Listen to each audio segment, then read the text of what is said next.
Les vraies voix Sud Radio, 17h-19h, Philippe David, Cécile de Ménibus. On vous souhaite une très bonne fin d'après-midi avec nous tous les jours, avec Philippe David, les vraies voix de 17h à 19h, et merci de votre fidélité. Vous êtes très très très sympa avec nous. En tout cas, merci pour l'ensemble de ces messages sur le répondeur, dans la rue, sur les réseaux sociaux, Philippe David. Un peu partout, c'est toujours un bonheur, et un bonheur de vous retrouver, Cécile, tous les soirs à 17h. Ben, merci beaucoup, ça me touche. Ainsi que vous, Philippe Bilger, qui regarde avec un air jaloux. Avec envie, l'air de dire moi, moi. Voilà. Sous le soleil, exactement, en tout cas jusqu'à 19h avec les vraies voix. Et au sommaire de cette émission, le grand débat du jour à 17h30. Bel enchaînement de nos politiques en quelques heures. Elisabeth Borne parle d'orientation professionnelle presque dès la maternelle. Laurent Wauquiez propose d'enfermer les OQTF à Saint-Pierre-de-Miquelon. Et Agnès Pannier-Runacher considère que les moins riches ne sont pas concernés par les ZFE, les zones à faible émission, car ils n'ont pas de voiture. Alors parlons vrai, est-ce que ces propos ne décrédibilisent pas un peu plus les politiques? À cette question, Borne, Pannier-Runacher, Wauquiez, les politiques sont-ils hors sol? Vous dites oui avec un score qui ferait pleurer Kim Jong-un de 99%. Vous voulez réagir? Le 0826 300 300. En tout cas pour ceux qui votent sur notre compte Twitter, bien entendu.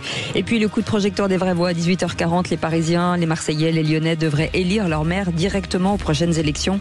L'Assemblée adopte donc le principe d'un double vote au municipal, l'un pour les conseillers d'arrondissement et l'autre pour le conseil municipal central. Alors parlons vrai, est-ce que ce mode de scrutin de fer qui avait pour but de gêner le chef de l'opposition qui était maire de Paris, Jacques Chirac, tout en assurant sa réélection à Marseille, n'avait pas besoin d'un toilettage? Et à cette question, le nouveau mode de scrutin direct à Paris, Lyon et Marseille, vous semble-t-il plus juste? Vous dites oui à 63%, vous voulez réagir? Le 0826 300 300. Et c'est le maire LR du 17e arrondissement, Geoffroy Boulard, qui sera avec nous pour en parler. On vous souhaite la bienvenue, on est ensemble jusqu'à 19h. Les vraies voix Sud Radio. Avec Philippe Bilger qui est avec nous. Bonsoir Philippe. Bonsoir, Président. quel bonheur. Un grand événement et on en attend un autre à partir de 21h. Ouais. PSG Aston Villa. Deux grands événements. Oui.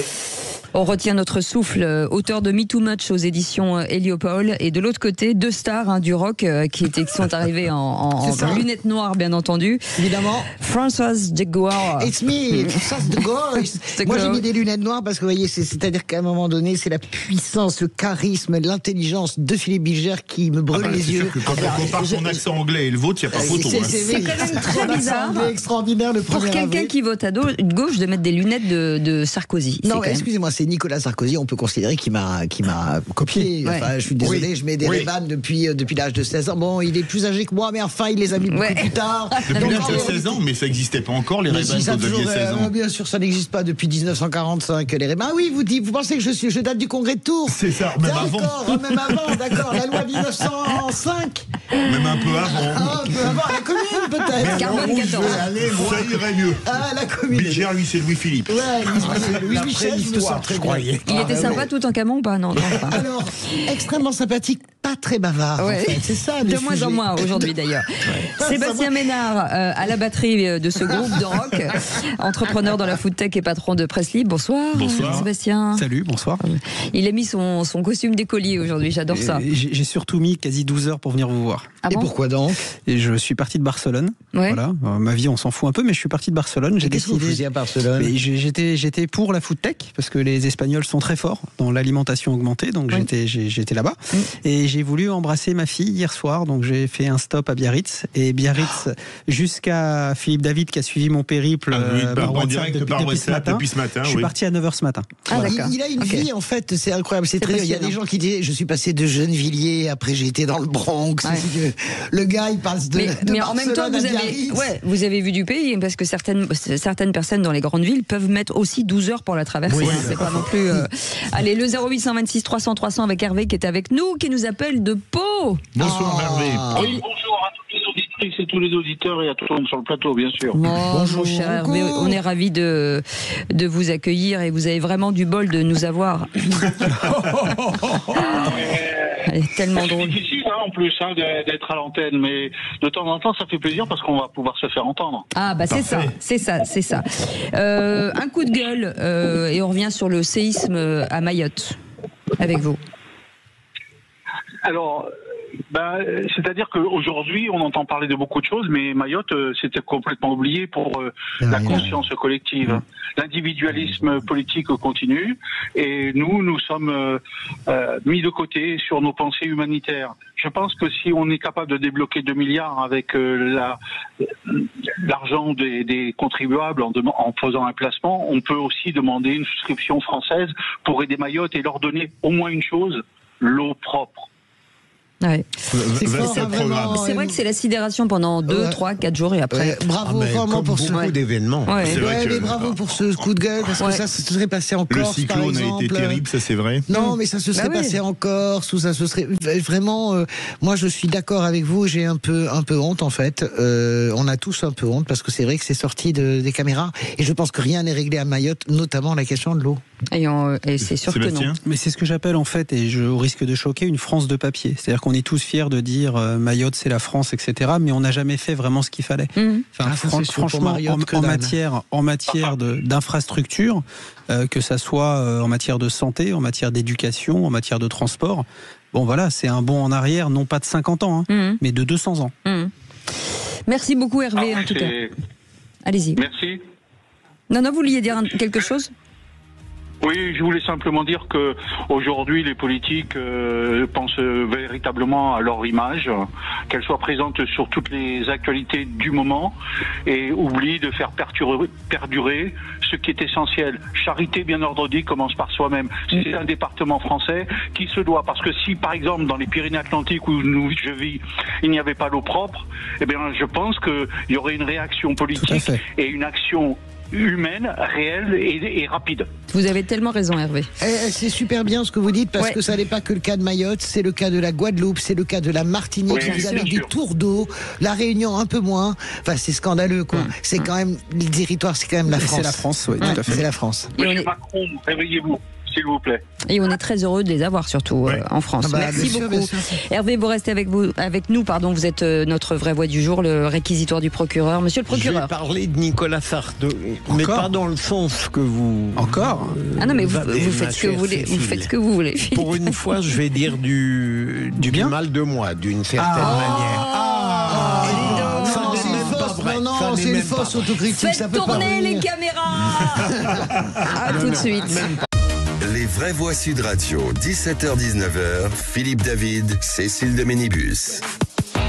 Chers amis, bienvenue dans Les Vraies Voix. C'est un plaisir de vous accueillir tous les jours avec Philippe David, qui est mon copilote et dont je suis la copilote. Nous sommes copilotes. Voilà, c'est ça. Et on tient tous les deux le manche. Donc quand on est copilote, il n'y a personne qui conduit, je vous le dis tout de suite. C'est sûr, il y a quand même quelques passagers turbulents qui viennent frapper à la porte du cockpit. Je me demande si finalement le pilote officiel de cette émission, c'est pas Philippe Bilger. Je pose une question. Si. Je tiens pas le manche. C'est sûr, en tout cas, vous ne donnez ni le manche ni le balai, vous, à l'évidence. Vous ne donnez ni le manche ni le balai, je pense, à l'évidence. J'allais le dire, le balai, non, bien sûr. Un vrai homme comme vous. Je suis souvent balayé dans les propos. Oh là, tout de suite. L'esprit, ça claque et tac, et tac. C'est fou. Avec Sébastien Ménard qui est avec nous et Françoise Degois, on est ravis de vous accueillir aussi. Enfin, on préfère le dire avant parce que je pense qu'à la fin de l'émission, on regrettera ce qu'on vient de dire. C'est clair, et même avant la fin de l'émission. Et un qui ne nous déçoit jamais, c'est bien Félix Mathieu. Bonsoir Félix. Bonsoir, merci. Les 3 mots dans l'actu dans un instant. On va parler de la garde à vue du maire de Lyon, du directeur de cabinet de Jordan Bardella, qui n'a pas le droit d'être aussi assistant parlementaire au Parlement européen. Ça fait trop pour un seul homme. On va parler d'Elisabeth Borne, qui finalement ne veut pas orienter professionnellement dès la maternelle. Elle fait un peu marche arrière. Et puis de ces 104% désormais de taxes sur le Made in China aux États-Unis, la réplique à la réplique. Et l'italienne Meloni qui va bientôt aller négocier à Washington. En 3 mots, mission, clarification et surtaxe. Et on en parle dans quelques instants. Et mon cher Maxime, j'aimerais le jingle, s'il vous plaît. Le fameux jingle que tout le monde adore. J'ai une question. Écoutez. Les vraies voix Sud Radio.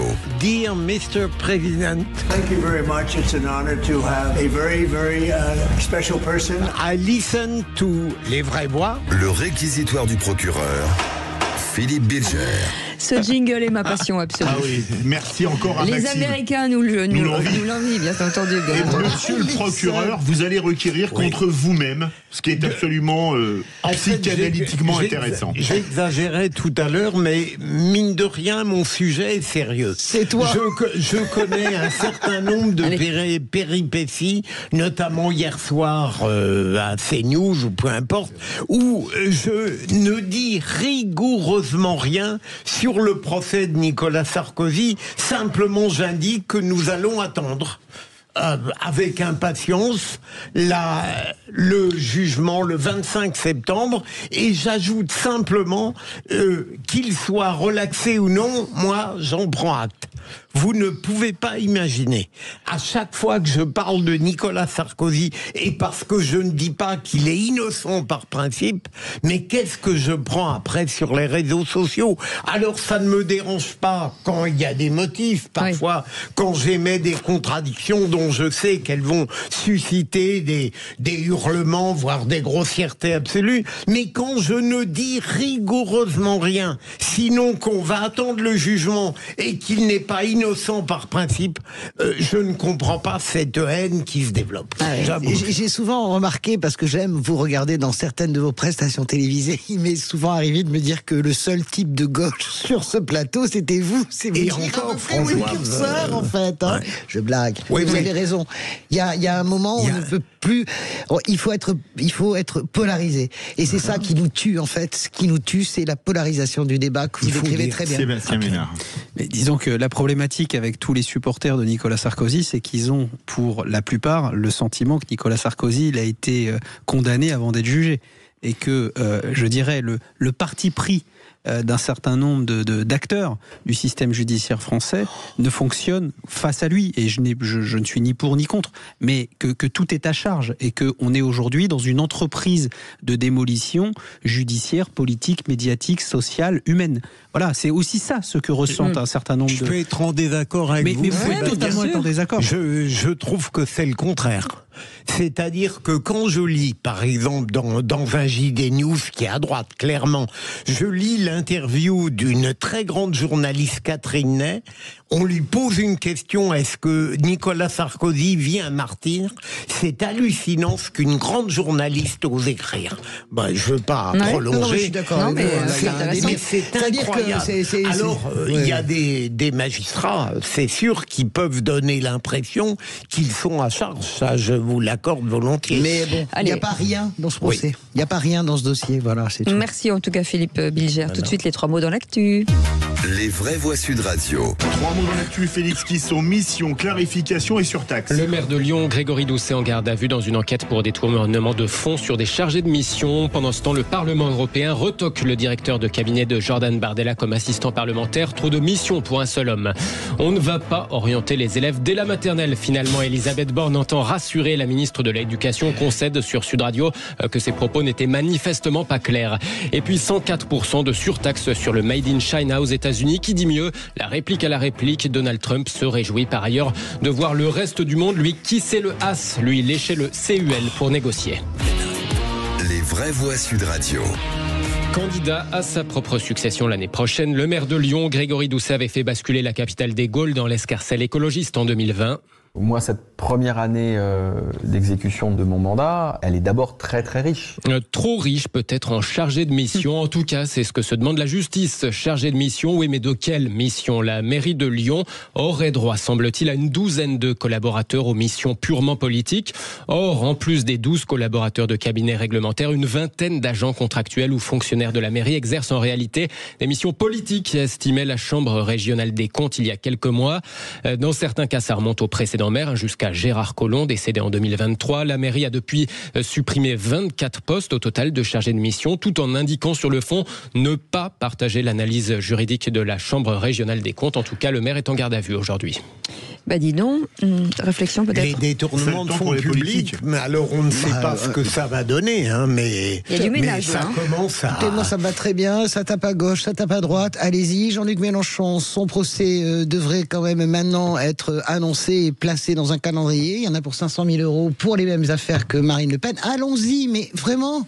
gauche, droite, mais centre. c'est tout de même invraisemblable. Non, mais moi, ils ne savent pas respecter la loi. Non, mais ce que je veux dire, c'est que allons-y, parce qu'on a besoin de respirer.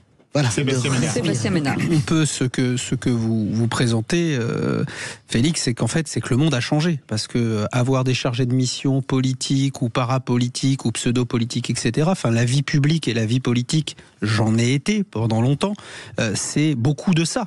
Et aujourd'hui, c'est évidemment, comme le dit Françoise, il fallait qu'à un moment donné, tout ça s'arrête et il faut peut-être effectivement faire de la politique autrement, quoi. Mais tout en disant finalement à nos concitoyennes et concitoyens qu'on peut pas faire de la politique tout seul et que pour faire de la politique, il faut quand même aussi des moyens, des collaborateurs, des outils, etc. Je pense que c'est très bien qu'il y ait beaucoup de moyens. Moi, je trouve que Hollande a vraiment tout assaini. C'est vraiment le quinquennat de Hollande et grâce aussi à l'affaire Cahuzac, qui est un choc si puissant, et bien que ça pousse vraiment à changer de dimension. Ça va très bien. Autre mission, celle du directeur du cabinet de Jordan Bardella. Le président du RN voulait que son directeur de cabinet puisse aussi être assistant parlementaire à temps partiel au Parlement européen, mais l'institution retoque, estimant que ça fait trop de missions pour un seul homme. Selon une info du Canard enchaîné, directeur de cabinet d'un président directeur de cabinet d'un président de parti, c'est pas compatible avec le travail parlementaire, estime le Parlement européen, avec sans doute l'affaire des emplois fictifs en arrière-pensée. Jordan Bardella qui pourra se consoler avec cette décision du tribunal des affaires économiques, la régie publicitaire de la SNCF et de la RATP Média Transport, qui est jugée aujourd'hui fautive pour avoir refusé les publicités pour son livre dans les gares il y a quelques mois.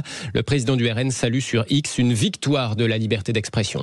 Deuxième mot, clarification. Elisabeth Borne revient sur ses propos concernant l'orientation dès la maternelle. Clarification, voire rétropédalage, comme vous voulez. Invité politique de Jean-Jacques Bourdin dans le Grand Matin Sud Radio, la ministre de l'Éducation est revenue sur ses propos tenus il y a quelques jours au sujet de l'orientation professionnelle. Presque depuis la maternelle. Un propos tenu sur la chaîne parlementaire, d'où cette précision finalement ce matin. Je voudrais rassurer vos auditeurs, on ne va pas orienter les élèves dès la maternelle. Donc manifestement, mes propos n'étaient pas clairs. Donc, ce que j'ai voulu dire, c'est que l'orientation, c'est un sujet global. On doit veiller à ce que les élèves puissent d'abord découvrir leurs capacités, qu'ils puissent prendre confiance en eux, qu'on leur donne l'envie d'apprendre et que ça permette, le moment venu, d'avoir les choix les plus éclairés et avec le moins de biais. L'orientation, ça viendra plus tard. Oui, en tout cas, veillons à pas fermer des portes, Ça a choqué, vous comprenez que ça a choqué votre propos. Je pense que les propos étaient manifestement pas clairs. Voilà, le mea culpa de la ministre de l'Éducation, Elisabeth Borne, dans le Grand Matin Sud Radio.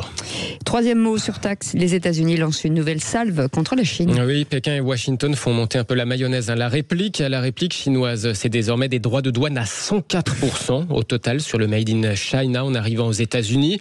Côté européen, l'Italienne Giorgia Meloni sera aux États-Unis la semaine prochaine en espérant amadouer son ami Donald Trump, ce dernier qui se réjouit de voir le monde entier lui lécher le CUL pour obtenir un rabais, selon le président Trump, qui l'a dit, vêtu d'un smoking très chic, presque autant que son langage. Et un mot de cette nouvelle décision du tribunal de Montpellier sur un parc éolien. Oui, le parc éolien de Bernag dans l'Hérault, il devra s'arrêter 1 an.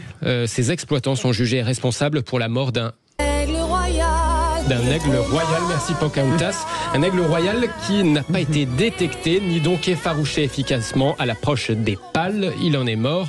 Le même tribunal ordonnait il y a 3 jours l'arrêt pour 4 mois des éoliennes d'Omla, également dans l'Hérault. D'Omlas, nouvelle décision, donc avec un arrêt pour le coup d'1 an pour ce nouveau parc éolien. Merci beaucoup Félix Mathieu. Allez, vous restez avec nous dans un instant. On va revenir sur le grand débat du jour. C'est bien ça, mon cher Philippe, avec cette information sur l'orientation dès la maternelle. Vous l'avez entendu, rétention à Saint-Pierre et Miquelon, Élysée des Feux sans voiture, enfin voilà, tout ce qui a été dit par nos politiques. Florilège de déclarations politiques. Alors parlons vrai, est-ce que ces propos ne décrédibilisent pas un peu plus le personnel politique? Et à cette question, Borne, Pannier-Runacher, Wauquiez, les politiques sont-ils hors sol? Vous dites oui encore et toujours à 99%, c'était descendu à 98%, mais c'est remonté. Vous voulez réagir? Tiens, vous êtes dans le 1% de dissidents. Venez nous le dire au 0826 300 300. Est-ce qu'on peut faire un appel pour savoir, est-ce que vous considérez que le pull de Félix est vendable ou pas? Est-ce qu'il a été acheté dans un magasin ou fabriqué maison? Ah non, je sais pas. Il a une histoire. Parce que cette couleur, il y a une histoire. C'est sucé. J'ai cru comprendre qu'il n'en est pas content. Je suis ravi que Françoise Degois ait remarqué que j'avais teint peint moi-même ce pull. Mais non. Bravo, Allez, quel sens de l'observation. Excusez-moi Félix, il y a du macramé qui vous attend. Tout de suite.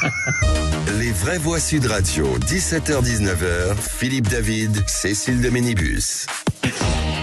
The Real Voice with Philippe Bilger. Ça va Philippe Bilger? Yes, very well.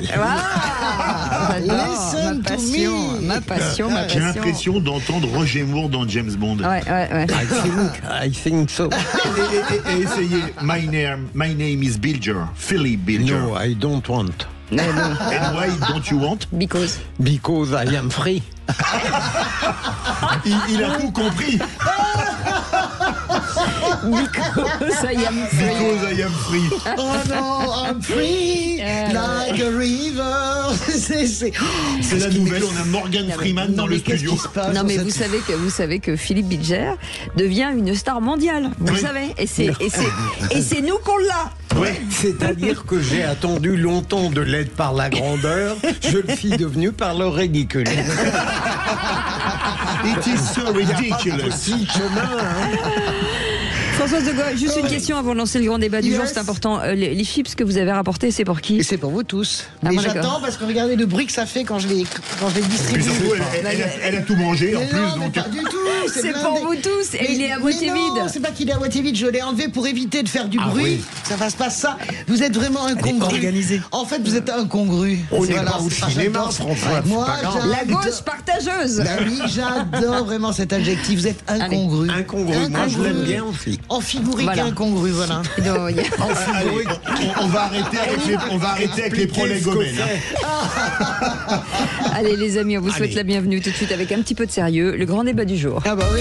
Les vraies voix Sud Radio, le grand débat du jour. La politique, c'est du show business.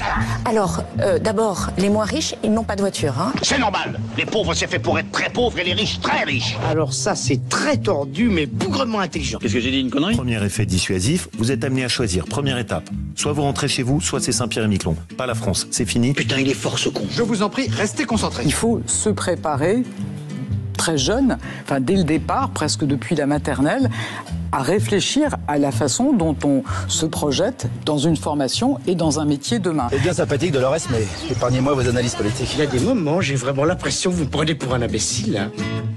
Bravo à Maxime, notre réalisateur. Parce que là, c'est vraiment une masterclass. Mon Dieu. Voilà, comment être sérieux derrière un truc pareil? En même temps... là, on n'y arrive pas. Voilà. Qu'est-ce que vous voulez qu'on commente? Non, en fait, l'enchaînement, effectivement, de tous ces politiques entre Elisabeth Borne qui parle de formation dès la maternelle, Laurent Wauquiez qui propose d'enfermer les étrangers dangereux à Saint-Pierre-et-Miquelon, Agnès Pannier-Runacher qui considère que quand on n'a pas d'argent, on n'a pas de voiture. C'est vrai que c'est... Bon, voilà. On a l'impression d'un bêtisier, quand même. Alors, parlons vrai. Est-ce que ces propos ne sont pas une preuve supplémentaire de la chute du niveau du personnel politique? Et à cette question, Borne, Pannier-Runacher, Wauquiez, les politiques sont-ils hors sol? Et le score a baissé, puisque vous êtes désormais 98% à dire oui. On était à 99.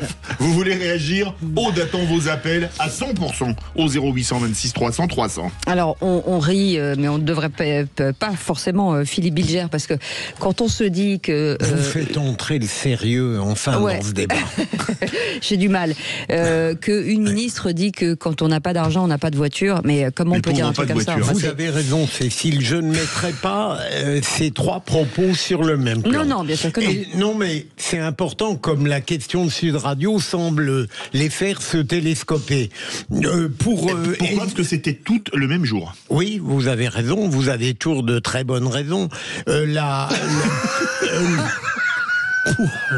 Pour Elisabeth Borne, d'abord, l'idée était aberrante et d'ailleurs elle a dit que ses propos étaient maladroits. C'est le moins qu'on puisse dire. Et pour le reste, sur l'essentiel de son propos, je ne suis pas persuadé qu'il faille aller vers un système où la formation se décide trop tôt, très tôt. Je crois l'inverse, mais peu importe. Le deuxième propos, il ne se fera jamais. Saint-Pierre-et-Miquelon, fond, il paraît complètement absurde, mais je dirais, il n'est pas complètement incohérent. À la limite, on pourrait envisager, même si ça paraît aberrant, d'aller là-bas avec les OQTF. Le plus grave, Cécile, et je crois devancer votre pensée, c'est le dernier. Parce que une ministre ne fait pas preuve de mépris social. Je ne crois pas que c'est le bon terme. Je crois qu'il y a certaines personnalités qui sont à ce point persuadées qu'elles détiennent une forme de vérité, d'essence supérieure, qu'en réalité elles ne comprennent pas la France et et en allant vers le contraire de la vérité. Les gens qui sont pauvres ont besoin de voitures et ceux qui sont riches, à la rigueur, pourraient s'en passer. Oui. Françoise Legois. Alors, surtout, c'est qu'elle a fait vraiment une inversion, c'est-à-dire que effectivement, les gens qui sont pauvres ont des voitures, mais c'est ces voitures les plus polluantes et ce sont elles qui sont le plus touchées. Elle aurait dit une voiture électrique, je comprends. Oui, voilà, je pense que par ailleurs, moi non plus, je mets pas tout ça sur le même plan parce que j'ai pas envie de faire du tir au pigeon des politiques. Je comprends ce qu'a voulu dire Elisabeth Borne. Vous savez que dans un pays que moi j'adore, le Japon, eh bien les parents commencent déjà, là pour des raisons financières, et pour des raisons de place à l'université, à réfléchir à l'orientation de leurs enfants dès la naissance. C'est-à-dire que dès qu'un enfant naît au Japon, les parents commencent déjà à économiser tellement l'école est chère et petit à petit, il y a aussi une capacité dans certains pays, un pays que j'aime beaucoup, notamment Israël, où effectivement très tôt on détecte ce que les enfants aiment le plus. Ça peut commencer à la maternelle. Vous pouvez avoir, c'est pour ça que vous avez des filières la musique, et vous avez des gens qui vont vers la musique, etc. Donc elle a tellement été, si vous voulez, brumeuse, comme disait De Gaulle disait de Malraux, brumeux avec quelques belles éclaircies. Bon, on va dire ça d'Elisabeth Borne. On dirait du Rémi André. Oui, sauf que là vous mélangez, vous mélangez, mais le Japon c'est une culture, culturellement ils sont comme ça, pas nous. Vraiment, voilà, mais je pense que l'idée de commencer à réfléchir avec les enfants, qu'est-ce que tu veux faire, etc. Et éventuellement, mais je veux pas la défendre. Laurent Wauquiez, Saint-Pierre-et-Miquelon, pourquoi pas? C'est les raisons qu'ils donnent qui sont complètement ineptes. Vous avez vu les raisons. C'est pas du buzz, ça. Non, mais écoutez, excusez-moi, je peux dire pourquoi c'est inepte? Parce qu'il n'y a pas un avion qui aille de métropole à Saint-Pierre-et-Miquelon parce que la piste d'atterrissage de Saint-Pierre-et-Miquelon est trop courte. Ça dépend. Donc faut faire. Sur des transats, vous pouvez. Si sur un transat dignitaire pour faire de l'OQTF, vous pouvez. Mais vous n'allez pas un transat, vous n'allez pas faire 6000 km sans ravitaillement. Non, mais c'est pas. Si vous envoyez un cassé 135 pour ravitailler. Mais le problème là, je vous dis juste que les raisons qui sont données sont complètement ineptes. Il fait 5 degrés toute l'année et ça leur passera peut-être l'envie. Qu'est-ce qu'on entend en dessous? Tous ces mecs qui viennent du pays du Sud qui vont avoir froid. Il y a un sentiment en plus de torture. Rouvrez donc le bail de Cayenne et de toute façon ça reste en France. Donc moi ça m'ennuie qu'on fasse ce conglomérat mais bon, la réalité c'est que ça s'est passé la même journée. Mais je suis assez dépité de l'incapacité des politiques à manier les mots. Nous avons une langue exceptionnelle. Est-ce que pour vous, les politiques ne font plus que de la com ou cherchent juste à faire le buzz? Venez nous donner votre avis au 0826 300 300. Sébastien Ménard. Moi, j'ai envie de vous répondre, cher Philippe David, les deux, mon capitaine. Mon colonel serait mieux. Mon colonel, si vous voulez. Amiral aussi, pourquoi pas. Non, calmez-vous, Philippe. Le sujet, c'est que moi, pareil, comme mes collègues, je ne veux pas les mettre sur quelque part au même niveau. Vous avez Elisabeth Borne qui a été évidemment parfois souvent un peu cassante, un peu froide, etc., un peu méprisante. On lui a souvent reproché ça. Mais là, en l'occurrence, je pense que ce qu'elle disait, et c'est aussi la correction qu'elle a pu faire sur ce plateau ce matin, c'est on parle de vision, de projection. Et c'est vrai que les gamins, il y a de moins en moins de petits enfants qui vous parlent finalement de ce qu'il a envie de faire dans la vie. J'ai envie de faire cosmonaute, j'ai envie de devenir médecin, j'ai envie. Et je pense que c'est peut-être vers ça qu'il fallait aller. C'est qu'effectivement, à un moment, parler à ses enfants, essayer de construire, je dirais, un itinéraire de vie, etc. Ça se documente, ça s'illustre, ça se prépare, etc., etc. Donc, Elisabeth Borne, moi, je la condamne pas pour ses propos. Ils sont peut-être mal repris, sont surinterprétés, etc. Mais c'est pas la même chose que Laurent Wauquiez, où Laurent Wauquiez, on n'est pas dans la vision, la projection d'un petit gamin. On est dans la proposition compétition, voilà, dans une espèce de surenchère, parce qu'à un moment donné, il faut marquer, il faut que ça clive. Voilà, il faut usage interne. Voilà, mais évidemment, voilà, il faut que ça clive. Voilà, on voit la course à l'échalote. Moi, je le vois à Biarritz.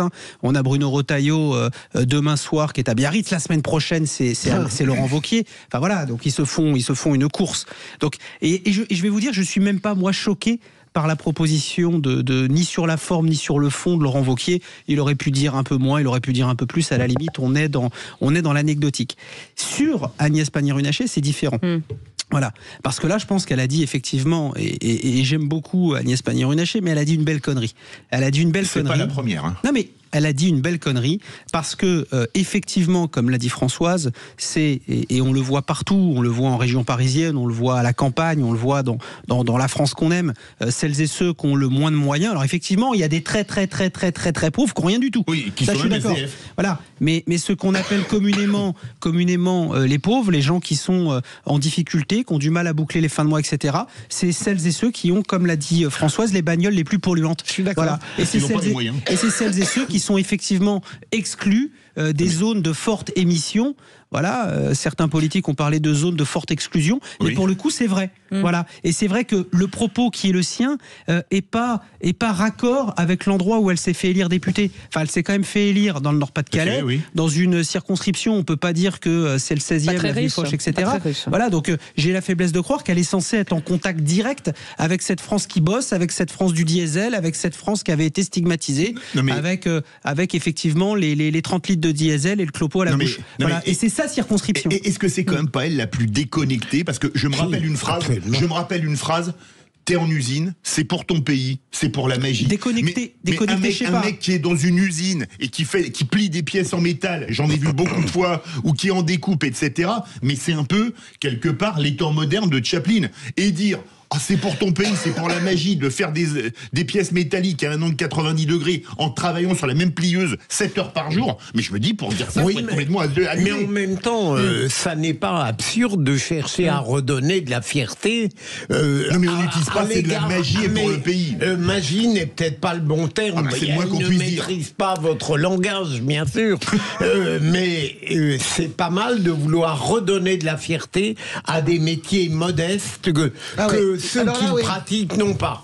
Je veux rebondir sur ce que dit Philippe, parce que moi je n'ai pas été choqué tout à fait par ça. Vous savez, dans une autre vie, quand j'étais reporter, je voyageais beaucoup dans le monde, mais en France, et j'ai toujours trouvé vraiment, au-delà des grandes usines à la chaîne, Théorisme, etc., j'ai toujours trouvé une fierté de l'atelier, de la part des ouvriers, une fierté de fabriquer ce qu'ils fabriquent. Je me souviens des ouvrières qui fabriquaient des chaussures à Romans. Je me souviens parfaitement des gens qui fabriquaient des matériaux plastiques en Bourgogne, ils ont occupé leur usine qui a fini par fermer, etc.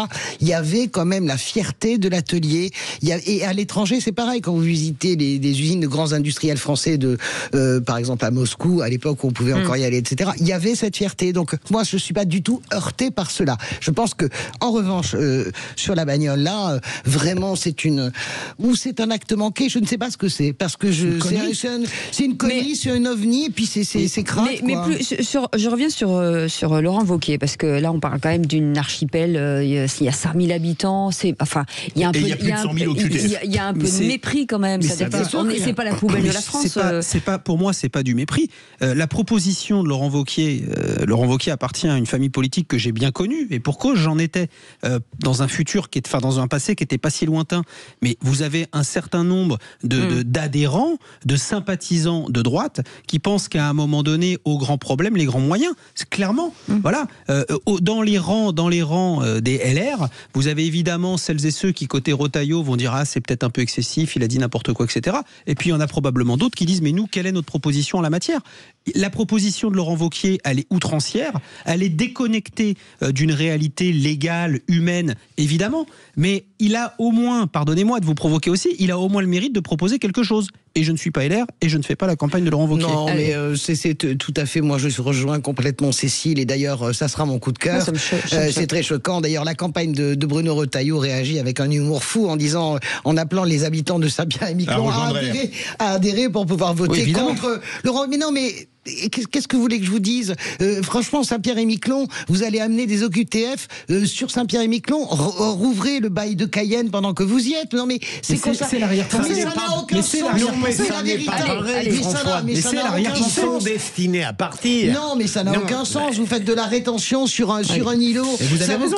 Mais en quoi vous faites donc de la rétention en Corse, alors? Ça coûtera beaucoup moins cher. Non, mais les amis. Pourquoi on parle pas de la Corse, alors? Pourquoi c'est Saint-Pierre-et-Miquelon? Mais sans blaguer. serait trop bien en Corse. Mais bien sûr, parce qu'il serait trop bien. Vous vous rendez compte comment vous jugez? Mais ça ne me gêne pas. Mais moi, ça me gêne. Ça ne me gêne pas. Mais ça va pas. Ça y est, c'est des êtres humains.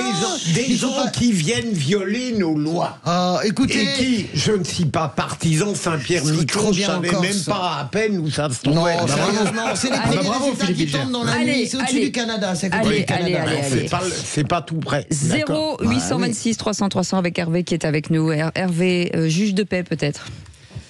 Oui, bonjour. Alors, pour Elisabeth Borne, on pourrait réfléchir sérieusement à ce qu'elle a dit, mais comme elle a déjà rigolé à Mayotte, je vais quand même pas la prendre très au sérieux. En plus, elle vapote, on ne sait pas ce qu'elle met dedans. Elle est toujours avec son vapoteur à la télévision. Je crois que si elle a compris un peu ce qu'elle a dit, en fait, prévoir une anticipation aussi grande aujourd'hui, et je réponds à un de vos invités, le particularisme du Japon et de l'Israël ne s'applique pas forcément à un autre pays où les mentalités et l'idée n'est pas celle-ci, mais un homme qui vivrait avec une malformation, un 6e doigt qu'on aurait prévu pour être menuisier, et il raterait peut-être une opportunité d'être un très grand pianiste. Oui, non, mais bien sûr. Voilà. Non, mais c'est vrai, c'est pas de bon sens. L'erreur a existé, le goût du travail. Véritablement leur montrer que le travail c'est une richesse, c'est pas simplement qu'une paye. Et là, ils vont aller chercher l'honneur de leur fierté. Ça, c'est la première des points. Je crois que ça commence maternelle. Pour Laurent Wauquiez, je pense qu'il y a une reprise Cayenne. Oui, Cayenne, c'est bien adapté. Mais je pense quand même qu'on est dans une société qui a évolué et qu'on n'est plus à cet âge-là. Je pense qu'il y a des mesures à prendre, mais dans ce cas-là, si on les craint autant, formons véritablement un lieu où ils vont être repris et peut-être aussi sensibiliser à un autre style de vie. Mais notre système est fait sur la psychologie, sur la philosophie. Donc, je pense qu'on peut envisager aussi de guérir certains d'entre eux. C'est intéressant. Qui sont toujours extrémistes et qui ne s'appliquent pas à notre société. Ce qu'il s'agit de votre ministre là qui pense que les personnes qui ont moins de moyens ne devraient pas avoir de voiture. Pas tout à fait ça. Non, pas de voiture. D'y aller en patin en roulette. Vous avez bien raison, Hervé. Merci en tout cas, Hervé, de ce témoignage. Vous restez avec nous puisque dans un instant, le qui c'est qui l'a dit. Il est subtil, Hervé. Moi j'aime bien. Il est subtil. Avec une pointe. Les filles doigts là. Ça veut dire très bon pianiste. Très bon pianiste. Pointe d'humour. C'était de l'humour en disant si on aurait autour. Oui. Non, attention, vous avez. Non, mais lui, il fait semblant. On se fait un peu lent. Oui. Ne faites pas faire volant. Je vous en prie. Il fait la diversion. Alors, il faut sortir des blagues à Toto, Philippe Bilger. Oui, je sais pas pourquoi il peut supputer que je ferais une vanne pareille. Cerf-volant, vous l'avez fait un nombre de fois incalculable. C'est pour ça que je la fais plus. Et d'ailleurs, je me souviens même plus de la fin tellement vous lui avez fait. Dans un instant, le qui c'est qui a dit. La gruge commence. Regardez, regarde qui a envoyé par mail les réponses à Sébastien Manard. Comme ce fut une époque. C'est pas Manard, c'est Ménard. C'est Manon. On y va parce que là il y a la pub. Allez-y madame la pub, à tout de suite. Les vraies voix Sud Radio, 17h-19h, Philippe David, Cécile de Ménibus. Nous n'en avons pas fini avec ce tour de table un peu particulier aujourd'hui. Ça ricane. Alors, Philippe Bilger en tête de liste, auteur de Me Too Much aux éditions Heliopol. Il est sage comme une image, mais dès qu'il part, bam. Moi je suis sage. Je me rends compte, mais pas ici, ailleurs, que je pâtis du fait que je suis trop discipliné dans les débats. Et ici, c'est pour ça que j'aime beaucoup les vraies voix. C'est que chacun a la parole à son tour, tandis qu'ailleurs, sur les plateaux, quand on est trop discipliné, on n'a pas la parole, et quand on la prend sans qu'on vous la donne, on vous engueule. Ça, j'aime pas trop. On va passer un coup de fil à qui de droit. Françoise de Goire est avec nous. Sébastien Ménard. Pas un problème de trop de discipline, en fait. Non. Je crois que si, franchement. Sébastien Ménard, c'est ça aussi. Si. Non, regardez, c'est la sagesse absolue. C'est pas parce qu'on s'habille comme un étudiant à l'ordre anglais que on n'est pas dissipé. Il sait qui va gagner. Non, mais là, c'est un compétiteur dans le feu de l'action. Attendez, parce qu'il y a Hervé. Hervé, c'est à vous de lancer le jingle et de faites-nous rêver, Hervé. Oui, je vais essayer. Bonjour à tout le monde. Vous voulez jouer sur Sud Radio, ou qui c'est qui l'a dit? C'est pas vous, c'est pas moi, c'est pas Cécile. Les vraies voix Sud Radio. Le quiz de l'actu. Très bon. Qui c'est qui l'a dit? C'est pas vous, c'est pas moi, c'est pas Cécile. Ils sont originaux. Ouais, ils sont originaux, j'adore. Qui c'est qui l'a dit? Donc 3 points. Hervé, c'est vous qui répondez en premier. Le climat politique et judiciaire actuel est détestable. Hervé. Langauchat. Allô. Sarko. Bonne réponse de Philippe Bilger. Nicolas Sarkozy. J'aurais dû le dire comme ça. Le climat politique et judiciaire. Le climat politique et judiciaire est détestable. Voilà. Allez-y, faites-le. Le climat politique est détestable. Alors, Hervé, celle-là, elle est cadeau. Qui c'est qui l'a dit? Mes propos n'étaient pas clairs. Non, on ne va pas orienter les élèves dès la maternelle. Hervé. Fastoche. Ah, Elisabeth Borne. Bravo. Bonne réponse d'Hervé. Good choice. C'est ce matin sur Sud Radio. Question qui c'est qui l'a dit? L'objectif est que nous reprenions une économie mondiale où on ne fait pas du chantage et de l'extorsion. Hervé, c'est une ministre. Une. Ah, oui. Une. Montchalin. Bonne réponse de Amélie de Montchalin, ministre et chargée des comptes publics. Vous avez vu que Ménard ne répond pas parce que comme il est accusé de gruge et qu'il a des complices dans la rédaction, aujourd'hui il fait semblant de pas gagner. Non, vous les soupçons se détournent. On vous connaît. Qui c'est qui l'a dit? Semblant de ne pas gagner. Cette fois on gagne. Qui c'est qui l'a dit sur le conclave des retraites? Une majorité des organisations sont restées et il s'y passe des choses extrêmement intéressantes. Oh bah dites donc, pour qui? Hervé. Je sais pas. Bayrou? Qui c'est qui l'a dit? Non, c'est pas un homme politique. C'est une femme.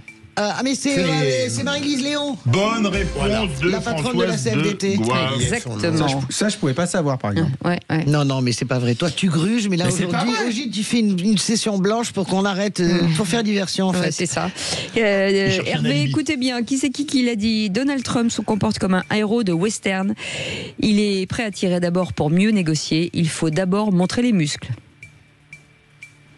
Ah, je l'ai entendu, ça. Oui. Ah. Un ancien ministre qui est député aujourd'hui. Ouais. Oui. Roland Lescure. Bonne réponse de Sébastien Ménard. Qui c'est qui l'a dit sur le refus d'Alexis Collère de se rendre devant la commission d'enquête du Sénat? Le président ou ses équipes n'ont pas vocation à répondre directement devant le Parlement. Hervé. C'est pas Hervé. Non. C'est un ministre qui est déjà venu en Les Vraies Voix. Oui. Bon.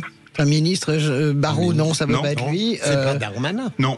Non. Venu dans Les Vraies Voix. Il était déjà ministre. Dans Les Vraies Voix. Oui. Oui. Avant. C'est la deuxième fois. C'est pas l'agriculture, non? Non. Marc Fesneau, non. Marc Ferracci. Bonne réponse de Sébastien Ménard. C'est vrai qu'on oublie tout le temps lui qu'il est ministre. Ah oui. C'est vous, Philippe? Attendez, on est à combien? Non, c'est vous. On est à combien, là? 6-6-6 6-6-3-3. Allez, qui c'est qui l'a dit? Si on veut doper l'économie, il va falloir baisser le niveau des prestations sociales, de la dépense publique et qu'on révise le financement de cette protection sociale. Hervé, c'est pas un homme politique, mais c'est quelqu'un de très connu. Eh bien, Hervé, il a trouvé qu'Elisabeth Borne pour l'instant. Non. Leclerc, non. Non. Il est très très connu. Oui, c'est un président. Un président? Président de quoi? Un président de syndicat. Patrick Martin. Bonne le réponse, MEDEF. le il patron gagne du sur le MEDEF. fil, ça m'énerve. Une dernière. Qui c'est qui l'a gagné? Eh bien, écoutez, Non, c'est bah, c'est revenu du diable Vauvert. Sébastien Ménard Bravo. qui avait 0 points et qui en grange 9 d'un coup. Devant Françoise de Bois 6, Philippe Bilger et Alors, Hervé 3. Excusez-moi, mais quand Philippe Bilger regarde avec son regard en dessous comme ça, c'est pas bon signe. On dirait qu'il va voter Là, quelqu'un. je ne peux pas discuter. Il met quand même 3 points grâce à Nicolas Sarkozy. Ah, c'est vrai. Mais en fait, je ne parviens pas à mobiliser dans les jeux où je sais que je vais perdre. C'est fou. Et pourtant, vous êtes un winner, Philippe Bilger. Hervé. Elle est formidable. Mais bien sûr. Il y a un niveau de connivence sur ce côté du studio. Et de l'autre côté, il n'y en a pas. J'ai eu peur parce que vous avez dit, il y a un niveau de connivence. Non, j'ai dit de connivence. J'ai eu peur. Eric, en tout cas, vous avez été un excellent candidat, quoi qu'il arrive. Et qui ça? Qui dit Eric? Qui imite ma voix pour dire des trucs improbables? C'est une IA. Hervé, merci d'avoir joué avec nous. Merci à vous. Et c'était un plaisir de vous accueillir, bien entendu. Comme si vous voulez faire comme Hervé, c'est facile, vous appelez Aude au 0826 300 300. Dans un instant, le journal. Et puis la météo de Rémi André et Philippe David. Selon que vous serez puissant ou misérable. Mais je parle pas de jugement, vous allez voir, c'est plus subtil que ça. Et je fais les 3 petits points. À tout de suite. Les vraies voix Sud Radio, 17h-19h, Philippe David, Cécile de Ménibus. Et nous sommes bien entendu avec Philippe Bilger, Françoise de Goa et Sébastien Ménard, et très heureux d'accueillir Sylvain Lévy et Valency qui est avec nous. Bonsoir Sylvain. Bonsoir Sylvain. Bonsoir Cécile et bonsoir à tous. Bonsoir, je crois que vous êtes avec Grégoire aussi. On est ravis de vous accueillir puisque Sud Radio lance le Tour de France de l'éco-rénovation. Et là, cap sur Bordeaux, vous êtes en direct de Bordeaux. On va parler avec vous de 19h à 20h de rénovation énergétique, Sylvain, parce que j'ai l'impression que c'est un peu le flou chez les Français. Non seulement c'est flou, mais je peux vous garantir, ma chère Cécile, que c'est le chantier du siècle. Et on va essayer justement dans ce Tour de France avec Sud Radio et Radio Imo de décrypter cette actualité, de leur donner les clés de compréhension et surtout de les inciter à améliorer leur confort d'habitat. Je suis accompagné de Laurent Permas, patron de l'éco-rénovation chez Sofinco, avec notre ami Grégoire Darico. On va parler de tout ça pendant 1 heure. Et les questions qui vont revenir le plus souvent, finalement, Sylvain, c'est quoi ? Je vais vous dire, ma chère Cécile, c'est à qui faire confiance. Voilà. Les Français, c'est à qui on fait confiance. Vous savez, quand on allume la radio, la télé, on voit les arnaques à la rénovation, les panneaux photovoltaïques, les pompes à chaleur.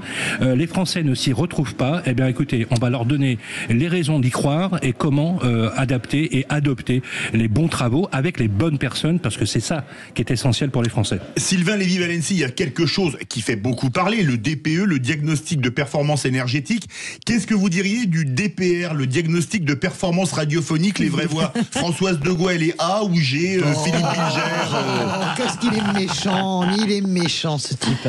Les amis, je vais vous mettre d'accord, Florence de Goa est hors concours, elle est au top du top. Mieux, ce serait de la gourmandise. Non mais ça tombe bien, Florence de Goa, c'est votre cousine, c'est pas c'est Françoise de Goa. Bravo Sylvain. Merci Sylvain, amour, merci.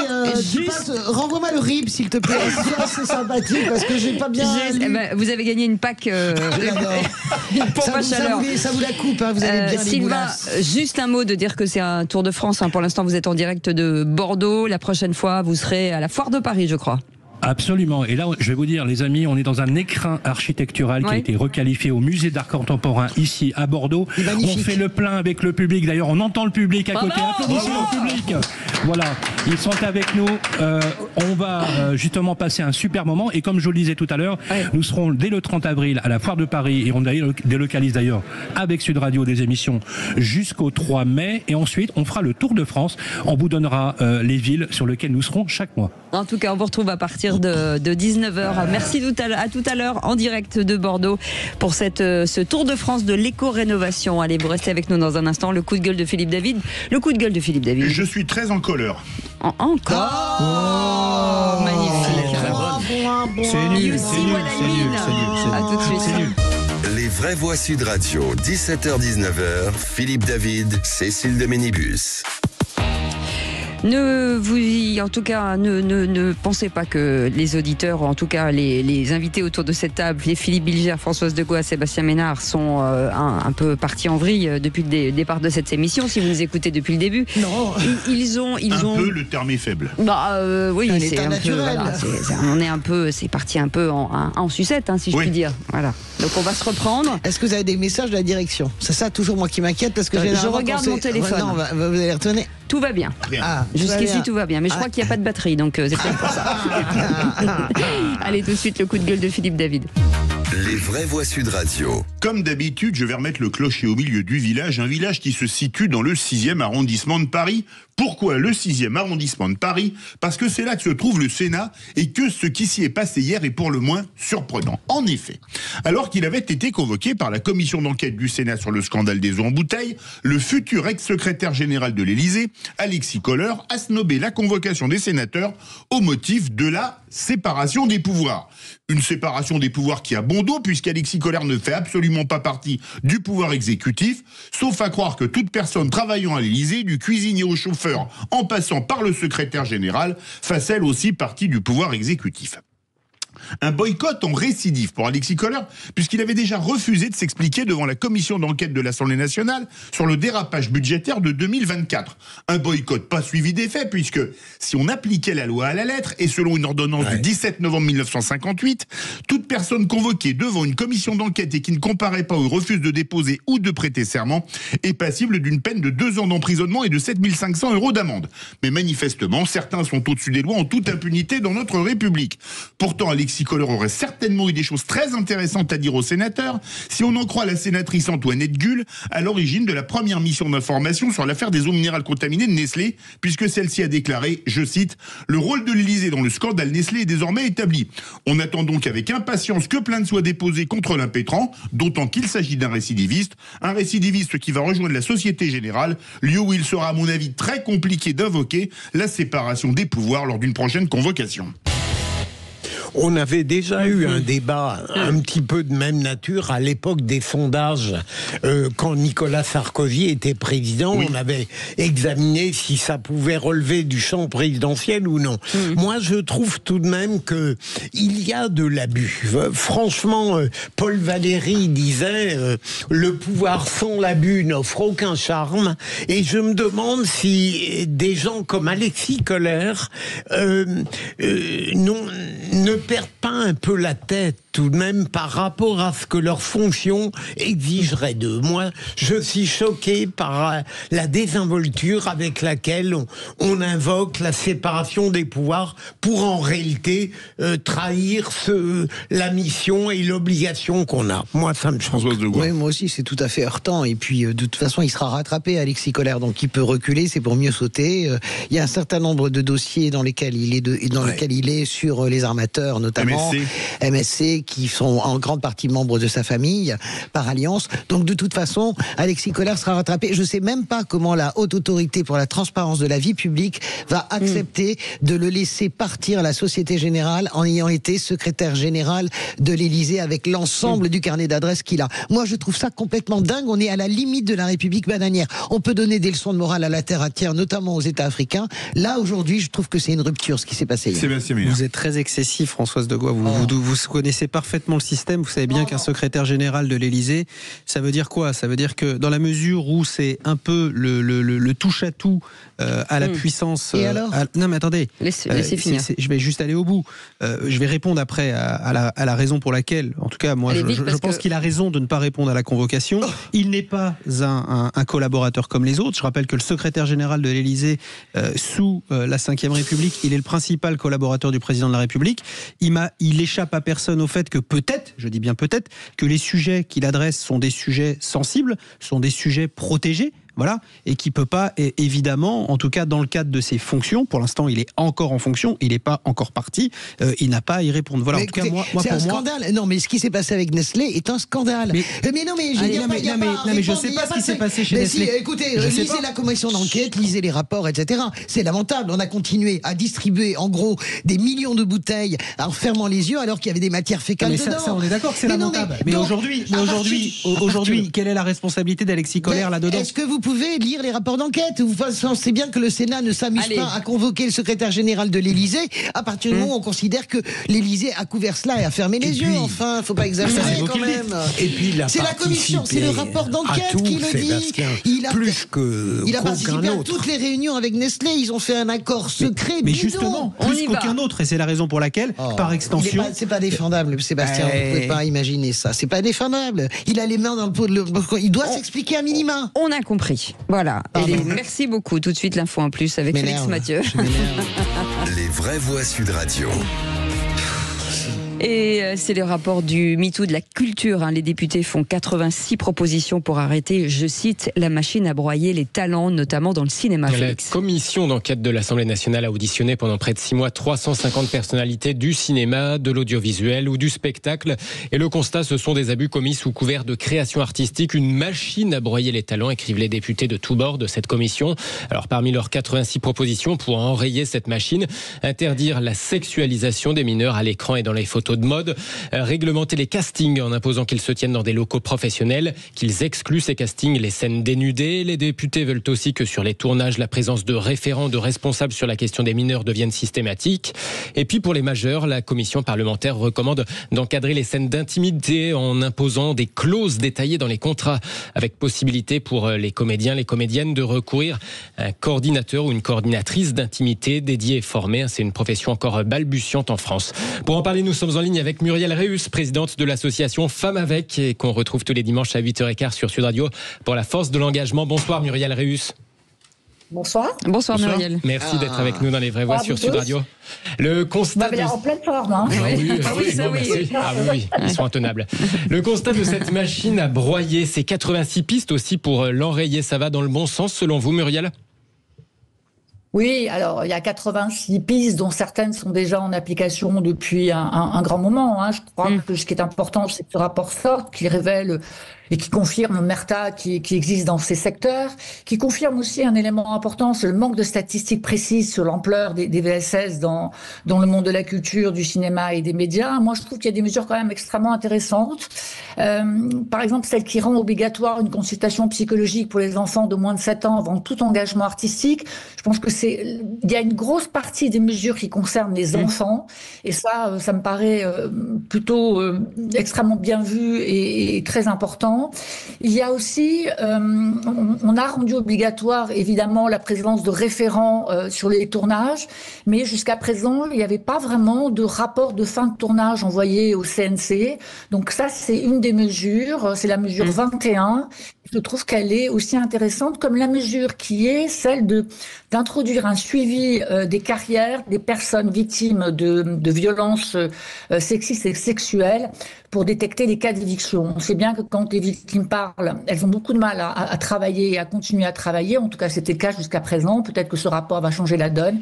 Mais en tout cas, je trouve que ces mesures-là, elles ont vraiment le mérite d'exister et elles font progresser effectivement cette avancée qu'on attend tous. On sent quand même que du côté des artistes, les choses vont changer, du côté des comédiens, des comédiennes. On sent que ça va peut-être créer aussi une distance, non ? C'est-à-dire une distance ? Une distance de se dire, est-ce qu'un geste ou quelque chose dans le cadre d'un jeu ou de... Voilà, est-ce que ça va pas... si c'est très, très, très, très encadré, est-ce qu'on va pas perdre un peu de naturel ? La question qui se pose dans cette commission, c'est pas tellement ça. Hein. La question qui se pose dans cette commission, c'est comment on régule les violences sexuelles et sexistes dans le milieu du cinéma et des agressions. Je crois que maintenant, sur le jeu, il y a des coordinateurs d'intimité, donc tout le monde a accepté que cela se passe comme cela. Il n'y en a pas suffisamment. Hein. On sait, il y en a moins de 3 en France pour tous les tournages. Les comédiennes le demandaient, les réalisateurs aussi, je pense. Je crois qu'aujourd'hui, tout le monde a envie que ça se passe bien. L'industrie du cinéma, notamment, a été quand même confrontée ces dernières années à des dérives, vous le savez. Des dérives et qui en même temps ont vraiment contrarié l'économie du cinéma. Hein. On a bien vu des tournages arrêtés, des productions qui n'allaient pas au bout. Donc c'est une industrie. Cette industrie elle est en train de se réguler. Elle a compris qu'il fallait qu'elle se régule avec des mesures. Et je crois que tout le monde est assez satisfait de ça. Merci en tout cas Muriel Réus d'avoir été avec nous, présidente de l'association Femmes avec, et on vous retrouve tous les dimanches à 8h sur Sud Radio. La force de l'engagement. Merci beaucoup d'avoir accepté notre invitation. Dans un instant, la suite du programme. Merci Félix Mathieu. On en revient dans quelques instants avec le tour de table de l'actu de Nos Vraies Voix. Philippe Bilger. Je vais parler de la même chose, mais par un autre biais. Françoise Degois. Je pense que, contrairement à ce que j'imaginais, Laurent Wauquiez est en train de perdre son congrès, en fait, sur le terrain. Et moi, je vais parler d'un super sujet dont tout le monde se fout. C'était lundi, la journée mondiale de la santé, et pas grand monde n'en a parlé, alors que la santé, c'est a priori notre bien le plus précieux. À tout de suite, les amis. Bienvenue à tous. Les Vraies Voix Sud Radio, 17h-19h, Philippe David, Cécile de Ménibus. Retour des Vraies Voix avec évidemment Cécile de Ménibus, Philippe Bilger, Françoise Degois, Sébastien Ménard, et c'est l'heure du tour de table de l'actualité. À table, c'est vrai. On va parler de politique politicienne. Ouais, je peux ne qu'être d'accord avec Ciotti. Ah bon ? Ça, c'est catastrophique, Thérèse. Comment dire ? Alors là, n'importe quoi. Le tour de table de l'actualité. Et Philippe Bilger voulait revenir sur MeToo dans la culture. On vient d'évoquer en effet le rapport parlementaire avec cette multitude de propositions D'abord, il est évident que cette commission a été utile. Je crois que les pistes qui sont proposées, je ne les connais pas toutes, certaines sont valables, certainement. Mais moi, il y a quelque chose qui m'énerve, sans usurper le rôle qui est dévolu à Philippe David, c'est le fait que... en voyant beaucoup de films, notamment français, je suis effaré par quasiment l'obligation de nudité dans les films français. Je veux dire, est-ce qu'il n'y aurait pas un moyen de régler ce qui se passe sur les plateaux? D'abord, je sais qu'on ne peut pas contraindre les scénaristes et les réalisateurs. Hein. Ils hurleraient à la censure. Mais quand on voit dans tous les films le nombre de femmes, d'actrices complètement dans le plus simple appareil, sans aucune nécessité pour le film. Je passe des choses pour ne pas être vulgaire, on nous épargne aucune scène quotidienne, mais je trouve on commencerait par ça, ce serait formidable. Je pense qu'il y en a beaucoup moins que dans les années 70 ou 80 par exemple. Ah non, beaucoup plus. Pas du tout, il y en a beaucoup plus. Maintenant, tout se montre en fait. Dans les années 70 ou 80, on en voyait plus. Regardez les valseuses, etc. C'était un film. Non, je t'assure, non mais vraiment, moi je suis d'accord absolument avec Philippe, ça devient même gênant en réalité, sous toutes ses formes. C'est vraiment véritablement. On montre tout, on montre toutes les sexualités, toutes les formes de sexualité, et on peut ne pas être bégueule. Et à un moment donné, on s'en fout. Non mais voilà, il y a un sujet là-dessus. Et puis en règle générale, je suis assez fatigué de ce pays. Si tu veux, on fait des rapports par esprit d'escalier. Il y a ce rapport-là. Je parlais hier du rapport qui est sorti sur la petite enfance. Je suis sidéré. Un rapport qui enfonce des portes ouvertes. Ça fait 20 ans, en fait, qu'on sait tout ça, et je suis fatigué des rapports. Il faut agir maintenant. Il faut agir. Bien sûr. Je me demande si on ne fait pas des rapports pour ne pas agir. Justement, c'est absolument c'est fait pour l'immobilisme, le rapport. Tu fais un rapport, tu bouges plus. Sébastien Ménard. Moi, je suis un peu comme Philippe David. Je suis pas choqué. Moi aussi, je suis pas dans les films français, à l'époque, il y avait toujours des femmes nues. Maintenant, il n'y en a plus. Non, je suis pas choqué. Tu vas pas. Et alors, je suis même. Non, mais j'ai pas dit qu'il en fallait, mais je trouve qu'il y en avait plus avant. Je suis même étonné par votre propos, parce que moi, j'ai plutôt tendance à imaginer qu'on fait un peu plus attention aujourd'hui. En tout cas, c'est le sentiment. Non, mais vous avez peut-être raison, Françoise. Mais en tout cas, l'impression que j'ai, et je regarde énormément de films, et je vais au cinéma, etc., je n'ai pas ce ressenti-là. Voilà. Alors là, c'est bon, on n'a pas le temps. Non, mais vous pouvez. Philippe passe à peu près, va au cinéma à peu près 5 fois par semaine. Moi, beaucoup moins. On en voit beaucoup, je t'assure. C'est vraiment même. Il est vrai que ça arrive que une jeune femme ou une femme soit nue, on se dit mais pourquoi en fait tu sais, dans Yves Saint-Laurent par exemple, quand il y a l'acteur qu'on adorait là, Gaspard Ulliel, qui arrive complètement à poil dans la chambre, etc. Est-ce qu'on a besoin de cette scène? Elle est magnifique parce qu'il est très beau, il a une plastique magnifique, mais est-ce qu'on a besoin? Moi, je suis d'accord avec ce que dit Philippe. Je joue pas les prudes, mais je vous assure que maintenant, regardez, on montre absolument tout, toutes les formes de sexualité, les hommes faisant l'amour, les femmes faisant l'amour, les hommes et les femmes, les partouzes, etc. Non, mais c'est sérieux.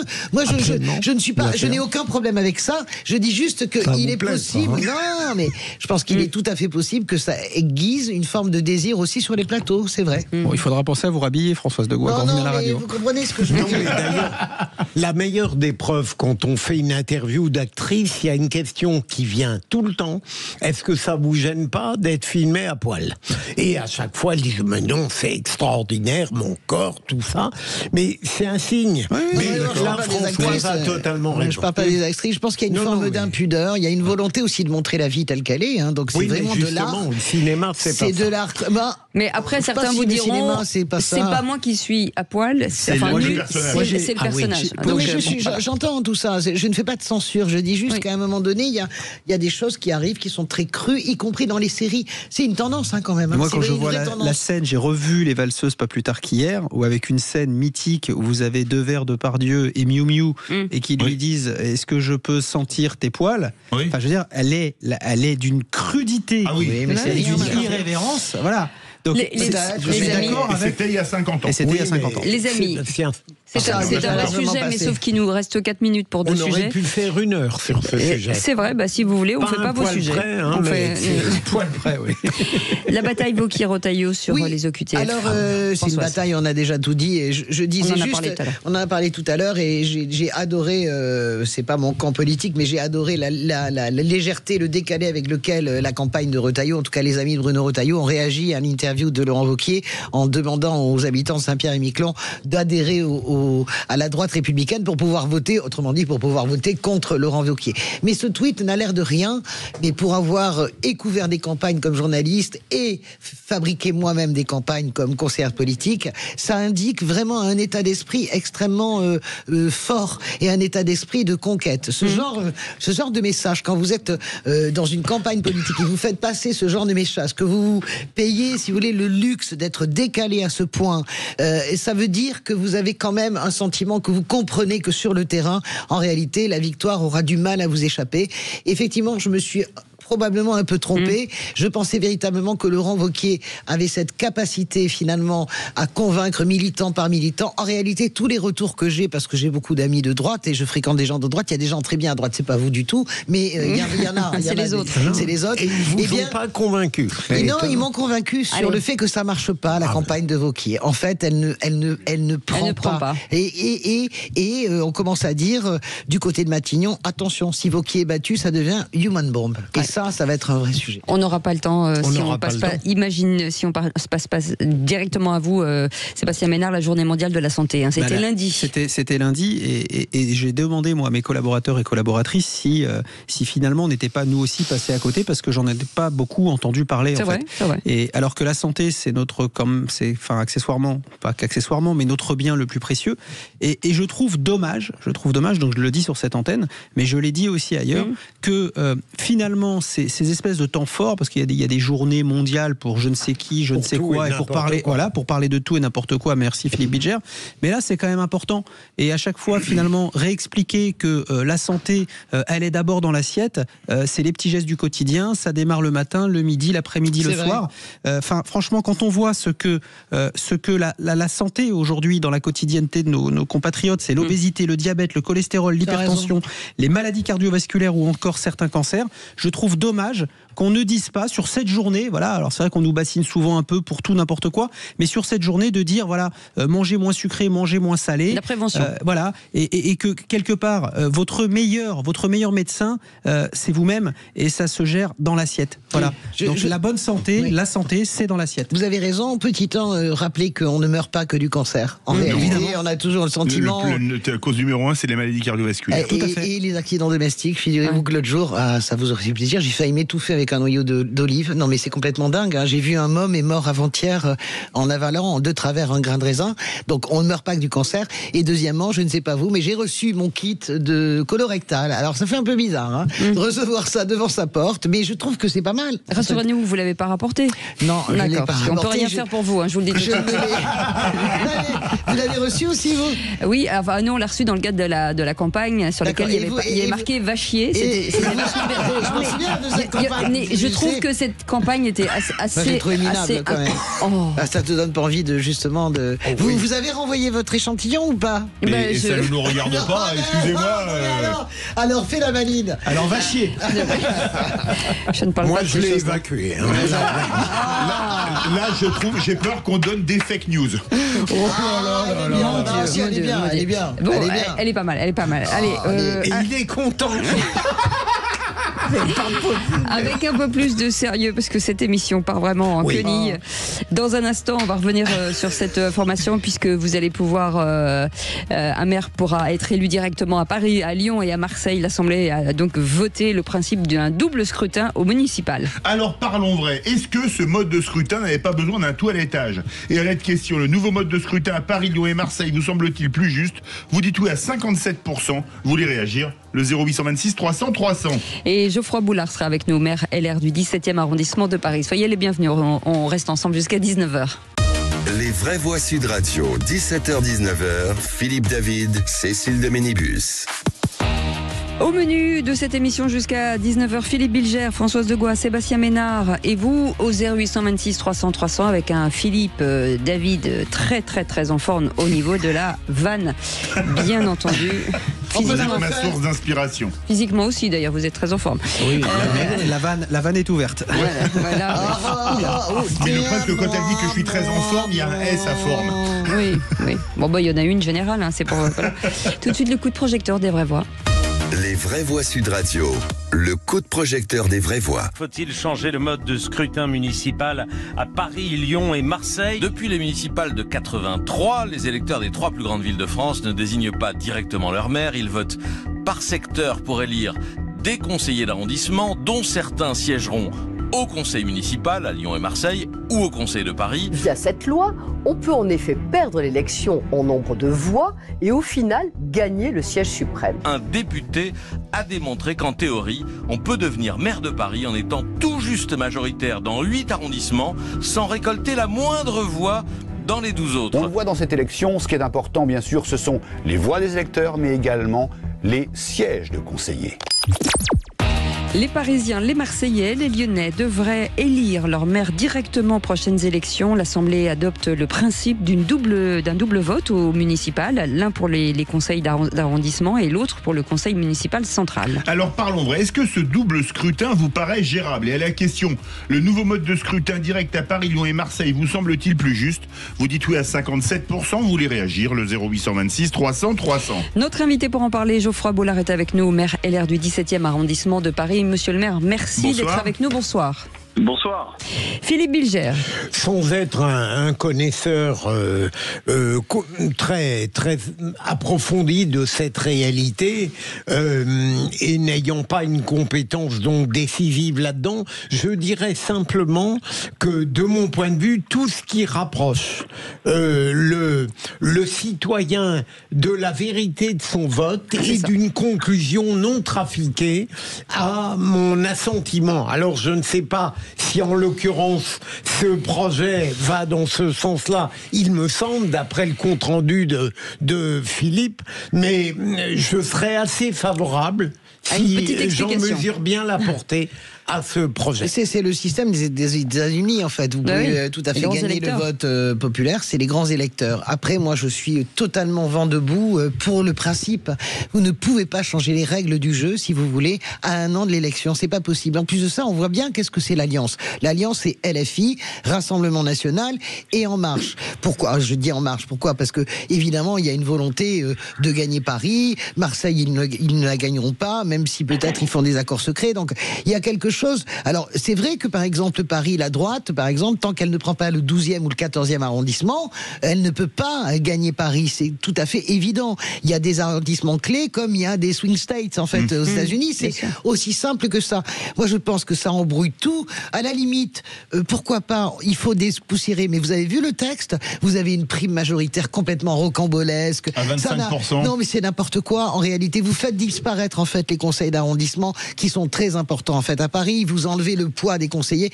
Moi, je trouve que c'est dégueulasse de changer les règles avant le jeu. Vous comprenez ? C'est comme si on changeait les règles du jeu avant la Coupe mondiale, le championnat du monde de football, quoi. Alors, je vais être encore une fois moins excessif que Françoise Degois. Je ne suis pas certain que ça soit dégueulasse, mais il est vrai que la particularité Paris-Lyon-Marseille, ce qu'on appelle la loi PLM, garantissait quelque part une expression, entre guillemets, comme l'a dit très justement Françoise Degois, des arrondissements.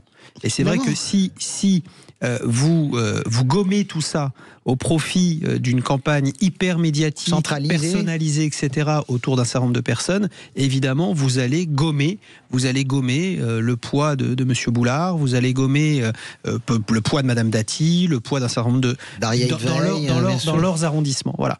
Donc après, fallait-il quelque part tenter d'améliorer en tout cas, la compréhension, parce qu'en fait, les électeurs, ils y comprennent rien. Parce que dans le cas, c'est ce que disait Françoise, c'est zéro chance pour l'opposition. Non, mais zéro chance pour l'opposition. Moi, c'est pas mon sujet. Si vous voulez faire une loi sur mesure pour que la droite prenne Paris, vous pouvez faire ça. Mais la réalité, c'est que ça va même pas se passer comme ça, parce que les électeurs ont horreur. Enfin, vraiment. Alors, les électeurs ont horreur qu'on touche à la montre du scrutin. Vous allez vous retrouver avec 3 bulletins. C'est complètement délirant. Après, une prime majoritaire on va prendre notre invité. Pardon. Alors, Geoffroy Boulard, vous êtes maire du 17e arrondissement de Paris. Les LR n'ont pas été très chauds, c'est le moins qu'on puisse dire au Parlement pour cette loi. Vous êtes maire LR. Qu'est-ce que vous en pensez en tant qu'élu de terrain? Merci de me recevoir dans votre émission. Avec plaisir. Le débat est passionné là, et j'entends des arguments tout à fait précis. Moi, je suis maire d'arrondissement. Vous me direz, vous allez défendre votre mairie. Bon, moi, je ne représente pas le syndicat des maires.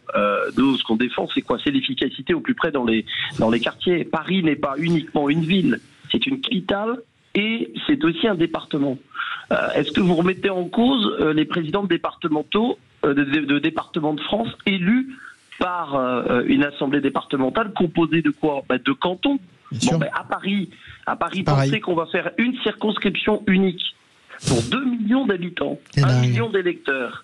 Et vous allez dire, il n'y a plus de géographie, il n'y a plus d'arrondissement, ça a été dit tout à l'heure. Il n'y a plus d'arrondissement, donc les 163 colistiers avec la parité, vous pouvez les choisir n'importe où. Il faut qu'ils soient électeurs parisiens. Est-ce que à la fin, vous avez une assemblée, un conseil de Paris qui représente les Parisiens? Non. Je ne le pense pas à partir du moment où on gomme le poids des arrondissements. Et le poids des arrondissements, il n'est pas fait pour embêter quelques formations d'accéder au pouvoir demain. Moi, je suis dans l'opposition à la maire de Paris. J'estime que c'est une loi qui n'est pas bonne pour les Parisiens. C'est quoi l'enjeu? Plus de sécurité, plus de propreté, qu'on ait une ville plus attractive, on perd des habitants. Est-ce que cette loi va résoudre le problème des Parisiens? Pas du tout. Ça va créer de la confusion. Parce qu'on va vous donner la possibilité de voter pour le maire de Paris avec une circonscription unique dans chaque arrondissement, et puis dans chaque arrondissement de voter pour votre maire. T'imagines un peu à la fin de l'élection, on va dire, mais monsieur le maire, en fait, vous servez à rien, parce que nous, on a élu une liste centrale qui a tout pouvoir sur tout. Alors déjà qu'on subit le poids de l'administration centrale parisienne, c'est comme en France. Alors là, imaginez un pouvoir centralisé dans la main de quelques-uns qui seront des apparatchiks de partis politiques qui n'arrivent pas à se faire élire où? Tout simplement dans les arrondissements. Et je suis désolé, le Rassemblement National ou LFI qui n'arrivent pas à s'implanter dans le 20e ou dans le 15e, on est dans des arrondissements qui représentent Bordeaux pour le 15e et une grande ville comme Rennes intramuros pour le 20e. Vous savez très bien que c'est pour ça qu'ils ont voté. Vous savez très bien qu'ils ont... Bien sûr. La démocratie n'est pas en danger. Voilà, et donc c'est l'idée du Premier ministre qui s'est allié avec le RN et avec LFI pour faire passer cette loi. Et plus que cette loi, c'est l'idée de la proportionnelle. Parce qu'il y tient, là il est très constant là-dessus. Sauf que vous l'avez vu, une prime à 25% au niveau du Conseil de Paris, au Conseil de Marseille et Conseil de Lyon. Et puis dans les arrondissements, par contre, on laisse la prime à 50%. C'est dingue. Mais tout ça est impréparé. C'est dommage parce que franchement, redonner de la lisibilité au mandat de maire de Paris, à l'élection de maire de Paris. Moi, franchement, j'étais pour, mais pas dans la précipitation. Ce qu'il faut aujourd'hui pour les habitants, c'est savoir qui fait quoi. Oui. Qui fait quoi dans son arrondissement? Qui fait quoi à la mairie centrale? Et qui fait quoi aussi au niveau de la métropole, par exemple? Parce qu'il y a des métropoles dans ces 3 grandes villes depuis maintenant 8-10 ans. Et donc, c'est dommage, je l'ai dit au Premier ministre. Vous recherchez le consensus, mais en fait, vous passez en force et vous voulez faire rentrer... moi, j'ai pas de problème, la démocratie, elle doit... Mais vous voulez faire rentrer des formations politiques qui ont aucun élu enraciné, qui ne veulent pas d'ailleurs être enracinés. Le Renaissance, par exemple, n'a pas d'élu à Paris, très peu. Pourquoi? Parce qu'il n'y a pas cette culture politique du service au plus près des habitants, de résoudre les problèmes du quotidien. Donc voilà, c'est dommage qu'on n'ait pas saisi cette occasion pour lancer le chantier et pas chercher du tripatouillage, du bricolage de dernière minute. Françoise Degois a raison, 1 an avant... c'est pas bien, c'est dégueulasse. Dans le projet, pour vous dire qu'ils veulent vraiment supprimer les mairies d'arrondissement, donc l'échelon de proximité, nous on est des petits sur le plan administratif, puisqu'on travaille avec des dotations qui nous viennent de la mairie centrale, mais on en accepte le jeu. Et on est politiquement fort parce que on défend les habitants au plus près, auprès de la mairie centrale. Ben ça, ce principe de la subsidiarité, c'est-à-dire au plus près, c'est un principe que la droite, d'ailleurs, défend depuis longtemps et sur tout le territoire national. Après, pourquoi on en arrive là? 10 secondes. À droite, on a raconté pendant des années, et Philippe Bilger suit ça de près, on a raconté pendant des années qu'on avait perdu Paris à cause du mode de scrutin. Mais c'est pas vrai. On a perdu Paris parce qu'on était divisés. Le mode de scrutin, Jacques Chirac, il a gagné Paris avec ce mode de scrutin. Jean Tibéri, on n'a jamais mis en cause la légitimité de maire de Paris. Et Bertrand Delanoë, de la même manière. On a mis en cause la légitimité de la maire de Paris actuelle, Anne Hidalgo. Parce qu'elle est mauvaise. Je le dis à droite, c'est une erreur. C'est parce qu'on n'a pas fait notre révolution pour, et c'est valable dans les grandes villes, puisqu'on a perdu Marseille aussi à droite, on n'a pas fait notre révolution pour parler aux urbains. On est incapable de parler à l'est de Paris. Merci beaucoup. Merci beaucoup, Geoffroy Boulard. Pardon, on est pris par le temps. Geoffroy Boulard, maire de LR du 17e arrondissement gauche de Paris. Ce soir, gauche merci LR. Sébastien Ménard, merci Françoise Degois, merci Philippe Bilger. Vous restez avec nous dans un instant. On vous emmène à Bordeaux en direct avec Sylvain Lévy-Levincy, avec tous ses camarades. On va vous parler rénovation énergétique. On revient dans un instant.